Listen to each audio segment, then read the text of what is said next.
Listen, bro, the military is the ultimate cheat code, bro. If you do it right. Now, don't get in the military and you start bullshitting, you know what I'm saying? Take care of your business. And you do not have to do 20 years. You can if you want to. Don't knock to anybody that's doing that, but you could be straight in 46 years and you can accomplish more than somebody that's done 20 years. I'm trying to tell you. So for one, go to the Air Force, you know what I'm saying? And then like you get a clearance in the military for free. A clearance is a very beneficial part to a career field outside in the civilian world after the military. Then the military pay for all your schooling, all your degrees. And I've seen one dude get $4,400 a month after the military just to go to school. Like, I don't know what else I need to see. After the military, bro, you get a school check, a disability check, a retirement check if you did it, and a job or business check. That's 4 checks, and you only did 46 years. I be trying to give y'all the game when it comes to military stuff, but y'all so infatuated with going to war, and I'm like, bruh, less than 10% of the military go to war. If you a paper pusher, you gonna be fine, bro. If you in the Air Force, you gonna be fine, bro. Y'all scared of war, and then y'all so infatuated with going home right after basic. Why y'all be trying to go home after basic? You ain't did nothing. All you did was graduate boot camp, and nobody want to see you in your ugly ass little uniform, bro. I do understand the military ain't for everybody, but I'm really talking to the people that's really trying to join the military and this and that. So if this video don't pertain to you, then I ain't talking to you. These people know who I'm talking to. Because I will say, I wouldn't be where I am today without the Air Force. And that's just facts. I will never enlist to join the military, and here's why. Well, I did join the military. I'm no longer in it now, and this is why I advise people who do have other options of doing other things to probably not join the military if they don't have to. I joined the military because I needed it. I was like house hopping at the time. There was no other option besides joining the military, using that bonus that I got to be infantry to fund my move out to Florida and start a new life. It gave me free college. It gave me the GI Bill once I was deployed, so I was getting essentially paid to go to college. And when I did get deployed, I did make a decent amount of money that was able to set me up for, other things. But here's the thing. Like I said, I had to do that because I had no other options. I didn't really know what else I wanted to do. I knew I couldn't go house hopping forever. The military is a very unique environment. I will give that word. I wanted a lot out of life. I had very ambitious plans for what I wanted to do out of life. And let me tell you, if you think you're going to get that in the military, because they go, oh, you can travel, you could do this, you could do that. It's very depressing. It's not a ambitious life. A lot of the people who end up staying in the military, it's genuinely because they've been doing and being told what to do every single day for like 7 years. And the thought of just being able to eat whenever they want to eat, pick the job that they want to do, all of these things are terrifying to them.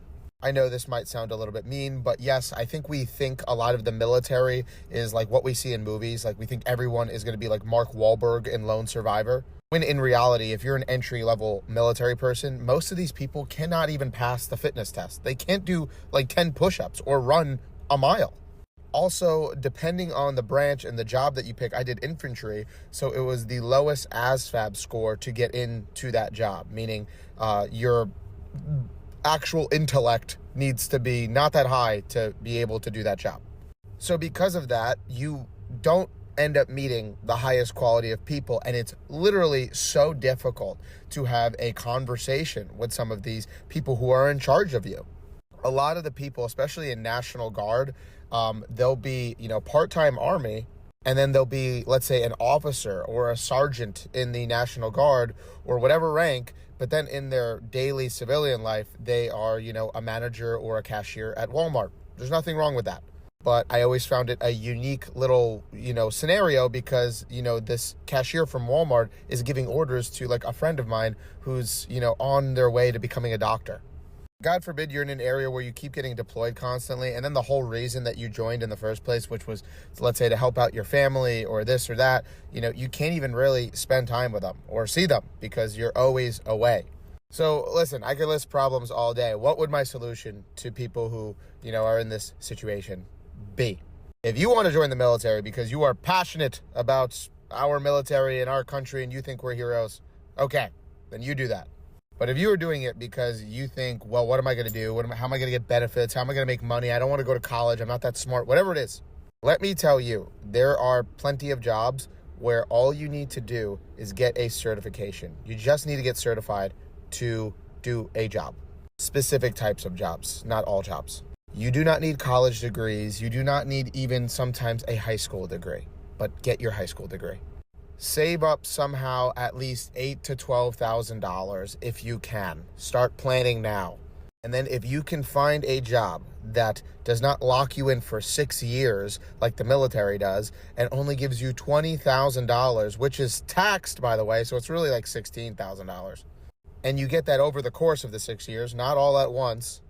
And I know it sounds like a lot of money still, but it's for 6 years. That's really not that much money. It's like $3,500 per year for enlisting in the military. Like, it's crazy.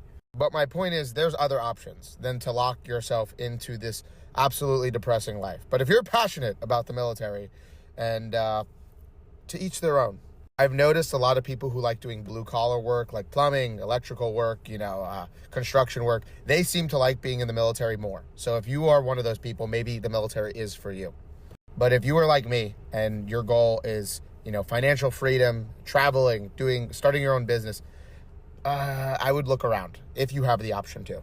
But hey, what do you think? So I'm gonna tell y'all 3 things that I think are helpful when deciding to join the military. 3 things that usually relate to most freaking people. Number 1, boot camp.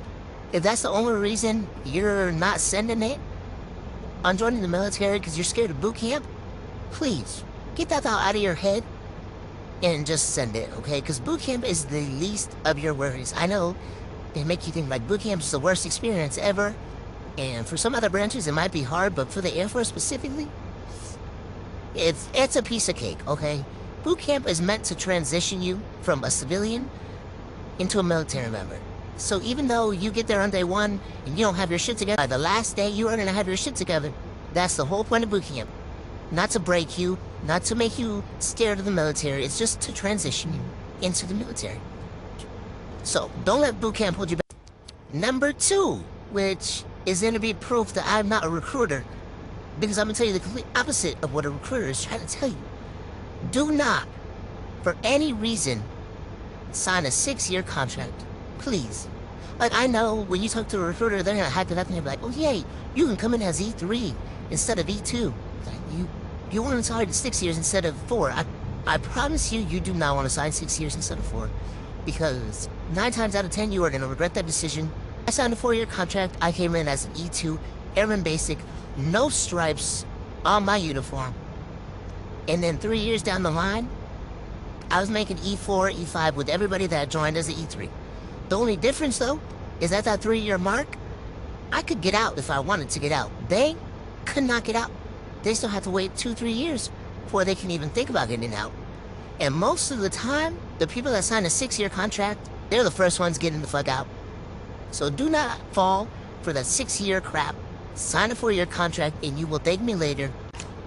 And last, but certainly not least, if the only thing holding you back from joining the military is the fact that you don't want to leave your little hometown, you're scared to leave home, throw that out of your head. I promise you, leaving home is going to be the best thing you've ever done, okay? I love my hometown. I'm a Cali girl, okay? I love the beach. I love the weather. I love being home. And I was fortunate enough to get a base close to home. But right now, I will go as far away from home as possible because there's so much more out there in the world. But forget about your hometown. It'll still be there when you get back from the military, I promise you. It'll still be there. Everybody you know still won't be there. You'll be fine.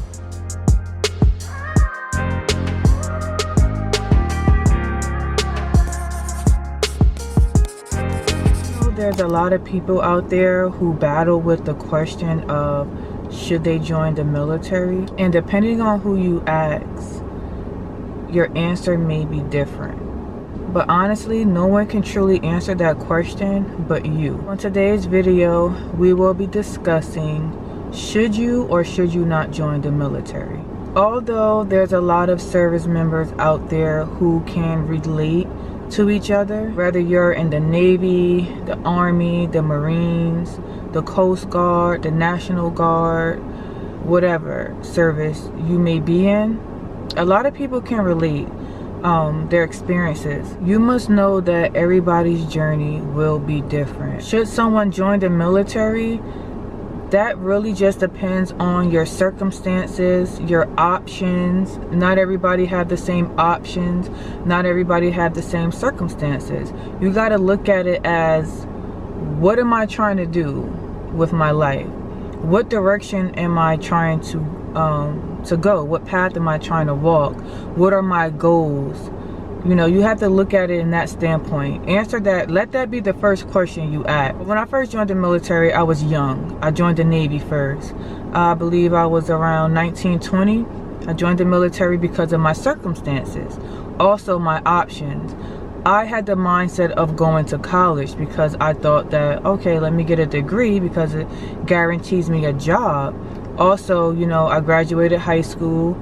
I had dreamed of becoming a supermodel. That's a pipe dream. That's not guaranteed. You know, that's not something you can go to college for, unfortunately. You know, I thought to myself, well, what am I going to do with my life? Okay, the number one thing people think, go to college, right?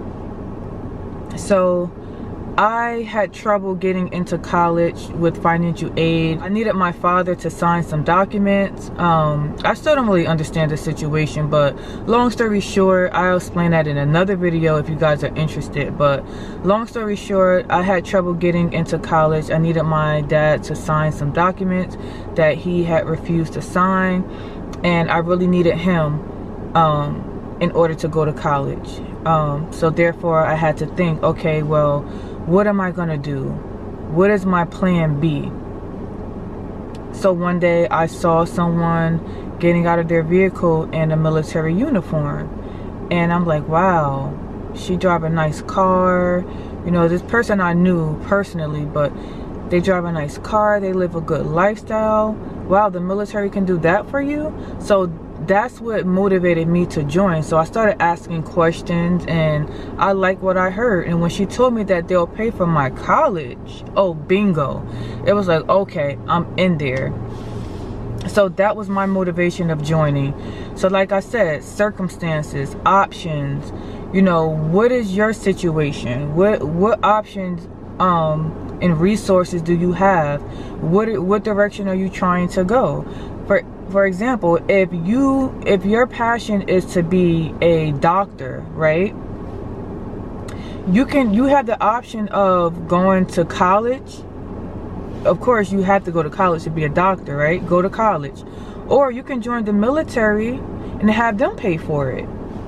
You know, so that way you don't be stuck with a lot of student loans. So it just really just depends on which route you want to go. The military is not for everybody. It's not. It's really not for everybody. So you got to ask yourself, can I handle the military? Can I handle it mentally? Can I physically handle it? And if you have a family, you know, if you're older and you have a family, or even if you're young and have a family, being in the military can be really, it can be difficult. Like, is it doable? Yes, but it can be difficult. Like I said, it varies on your circumstances. You know, if you're in the Navy, you'll have to go on 9-month deployments. That's being away from your children, your husband, your wife, your loved ones. 9 months of that, being away from them. You know, in the Army, they get deployed too. Yeah, so just like most things in life, there's pros and there's cons. So let's talk more about the pros. The pros of being in the military, you know, you get the benefits. You know, you get your school paid for. Your family's taken care of. If you're active duty, if you're reserves, you get like a partial. I can go down the laundry list of pros. And there's also cons, like I mentioned, some being away from your family, you know, not being, if you're active duty, not being able to choose fully where you get stationed at. You know, it's not guaranteed. If you're reserves, yeah, you get to pick your duty station. So that's another thing. You got to decide, am I going to go active duty or am I going to go reserves? Reserves obviously doesn't pay nowhere near as much as active duty. They also have an AGR. That's something that to think about. Recruiters are not really going to tell you about that. So they're going to just try to get you in a full-time contract active duty because it benefits them, you know. So if you have a good recruiter like I did with the Army, she actually recommended that I do the reserves because of my circumstances. I really liked her because most recruiters are not like that. They don't care about your circumstances. They're just trying to get you in there. You're just a number. But anyway, there's a lot of different things like that you have to keep in mind. So again, what direction you're trying to go, what's your goals, and what can you handle. So you have to keep in mind too, if you have children, can you be away from your children while you go to basic training? Depending on, like, if you're coming in trying to go through the officer route like me, you have to go to basic training, you have to go to officer school, and then you have to go to BOLIC to learn your job. That's 3 back-to-back trainings. That's a long time. I was gone for over a year, and because I got recycled in OCS, it made it even longer. So you got to keep all of those things in mind. But somebody that's freshly, like, coming into the military, that never been in the military, doesn't have prior service, don't know anything about it, you really got to ask yourself, like, what am I trying to do? What are my goals? What can I handle? You need to educate yourself on what you're getting into, because if you depend on a recruiter to tell you the truth, they're not always going to tell you the truth. You'll be lucky if you get an honest one. But yeah, they'll tell you the truth far as, like, you know, certain things, but other things they're trying to sell you, you know, I don't want to say sell you a dream, but kind of, yeah, they're trying to sell you a dream to get in. Overall, the military is a great opportunity. It is a great stepping stone. I will be making a video called, should I go to the military or should I go to college? I'm going to get more in depth on that topic. But just overall, for people who just want to know, like, is the military a good option? Is that something I should do? And then you ask yourself those very important questions. Do your own research, and yeah, talk to other people who's already in it or who done it already. It's good to kind of get that insight, but you're really not going to know until you experience it yourself. Like, a lot of things that people told me were completely different from when I actually went through it myself. So you're never really going to know until you do it. You know, if you go active duty, you know, it's a 4-year contract. It gives you that opportunity to, you know, kind of get your feet wet, to get that hands-on experience with it, to see, is this something for me or not, you know? But in the long run, if you do things the right way and set yourself up the right way, you can really set yourself up good for life, you know? I hope this video helped you out. I hope it answered your question. If you are one of those people who was wondering, should you join the military or not, hopefully this video gave you some clear insight, and hopefully my tips helped you. Hopefully you apply my tips before making the decision to join. I will see you guys in my next video, and you guys have a good one.